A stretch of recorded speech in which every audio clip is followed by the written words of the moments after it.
30 octobre 1938, un frisson d'angoisse traverse les États-Unis. À la radio, on annonce en direct une invasion martienne. Heureusement, c'était un canular pour Halloween, mais quelques personnes y ont cru, forgeant la légende de la planète Mars. Faut dire qu'à l'époque, on ne savait pas s'il y avait de la vie ou non. Là-haut, tout était encore possible. Eh bien, figurez-vous que 80 ans plus tard, on n'a toujours pas répondu à la question. On sait qu'il n'y a pas de soucoupe volante, mais on pense avoir trouvé d'anciennes traces organiques. Mais qu'est-ce que ça implique ? Depuis quand croit-on qu'il y a de la vie sur Mars ? Égypte, Grèce, Mésopotamie, Mars se fascine depuis longtemps. Mais c'est seulement grâce au premier télescope du XVIIe siècle qu'on commence à savoir à quoi elle ressemble. Et déjà en 1656, pour la première fois de l'histoire, un auteur s'imagine la visiter guidé par un ange. C'était alors une planète volcanique, un des royaumes de Dieu. Là, je vais vous étonner, mais malgré la religion, très tôt dans l'histoire, on se dit qu'il y a de la vie là-haut. Faut dire que la planète ressemble beaucoup à la nôtre. De la glace au niveau des pôles et un rythme jour-nuit quasi identique. En 1869, le terme martien est inventé et des romans décrivent des sociétés intelligentes extraterrestres. Côté science, c'est la folie aussi. En 1877, avec les progrès de l'optique, on est maintenant capable de dessiner les reliefs de la planète. On y découvre des lignes étranges, des canalies. Comme si on avait tenté d'irriguer le sol pour faire de l'agriculture. Le monde s'enflamme.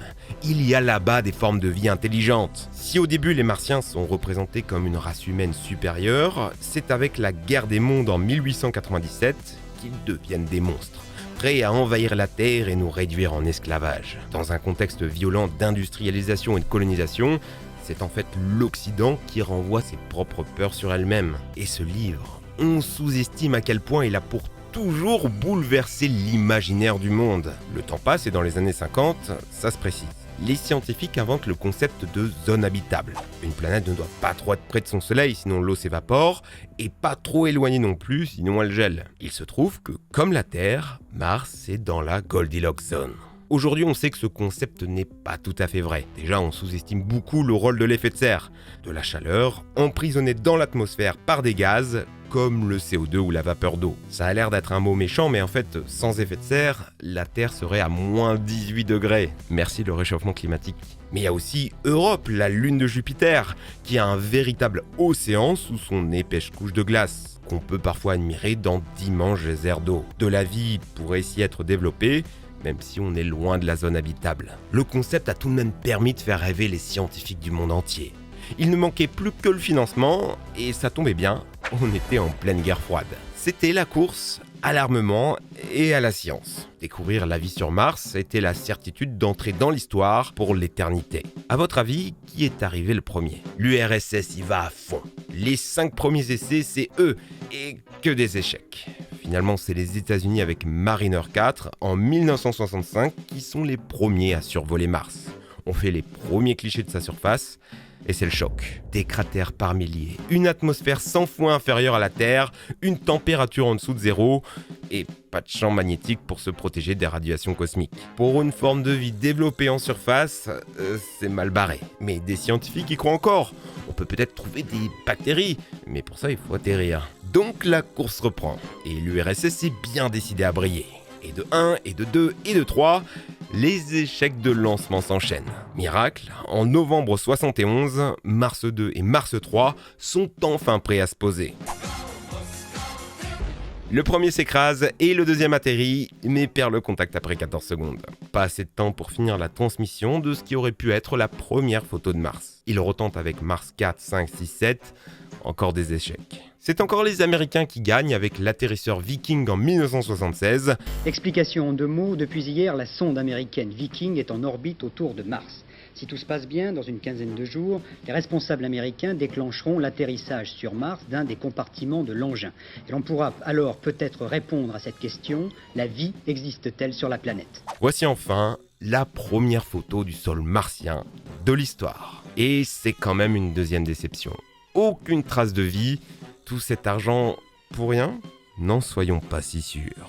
Comment sait-on qu'il y a de l'eau sur Mars ? Oui, il y a de l'eau sur Mars, beaucoup d'eau. Mais les conditions de température et de pression sont telles qu'on en retrouve quasi uniquement sous forme de glace. On peut l'observer par exemple au niveau des pôles, avec d'énormes étendues de glace, souvent mélangées avec du CO2 solide, de la glace carbonique comme dans tes cocktails. Mais ça, c'est ce qu'on voit aujourd'hui.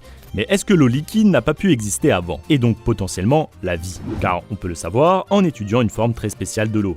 Je vous explique. Vous le savez, l'eau c'est H2O, un atome d'oxygène lié à 2 hydrogènes.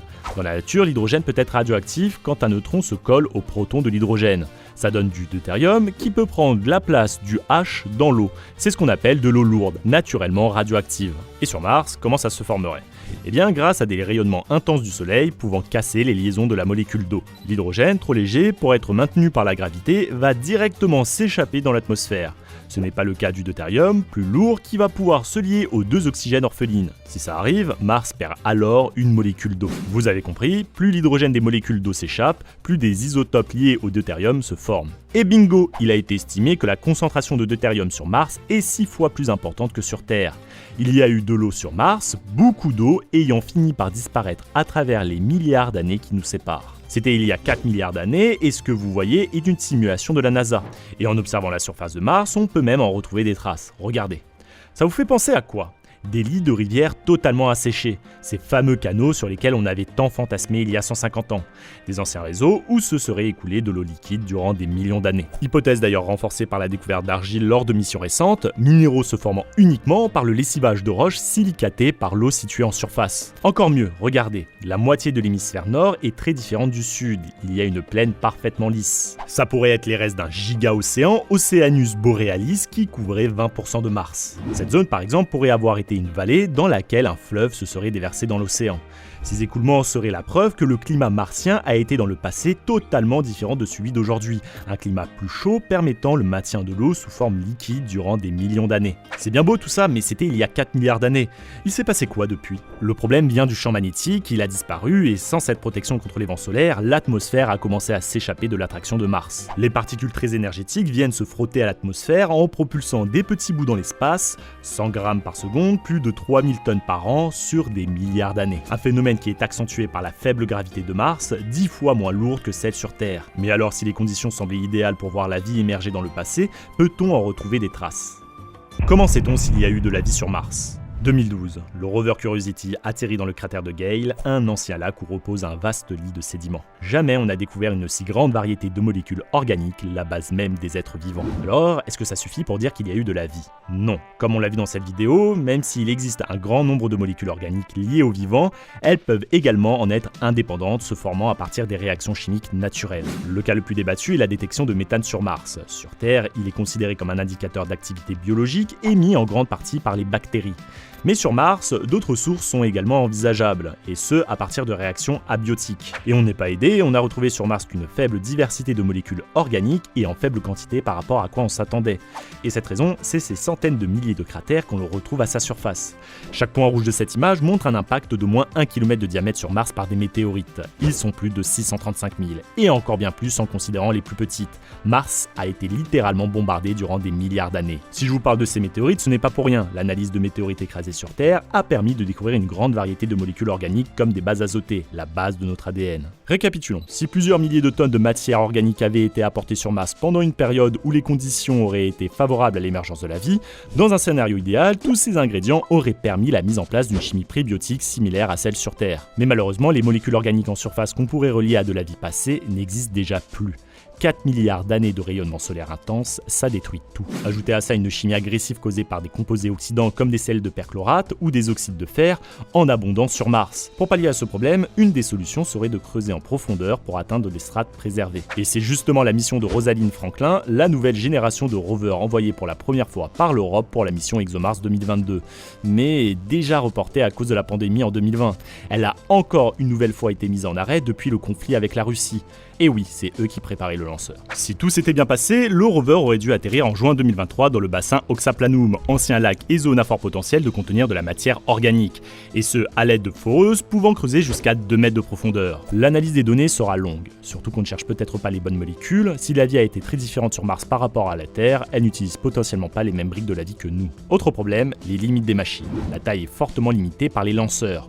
On n'aura jamais les mêmes instruments d'analyse ultra précis qu'on a sur Terre. Voilà pourquoi on pense déjà à l'après. Ramener des échantillons sur Terre qui permettraient des analyses biologiques beaucoup plus poussées.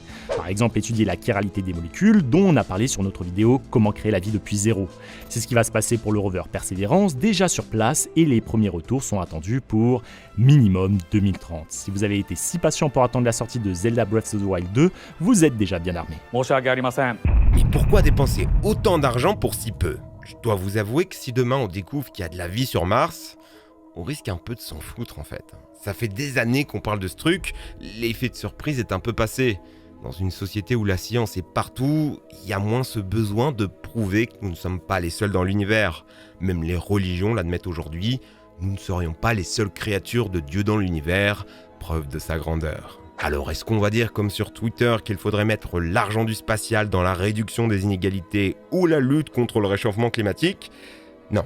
Les efforts que nous faisons pour aller sur Mars, ce sont des technologies qui se retrouvent dans nos vies, qui aideront le futur à être meilleur. Et pourquoi pas commencer à habiter ailleurs que sur Terre. Le destin de Mars, c'est tout ce que nous voulons éviter chez nous.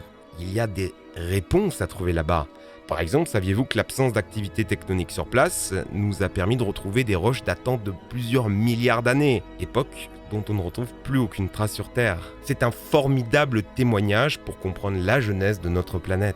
Alors, continuons de rêver comme nos anciens. Ceux qui croyaient là-haut trouvaient des sociétés utopiques. Nous vibrons de la même soif de connaissance, simplement aujourd'hui, on peut se permettre de viser les étoiles.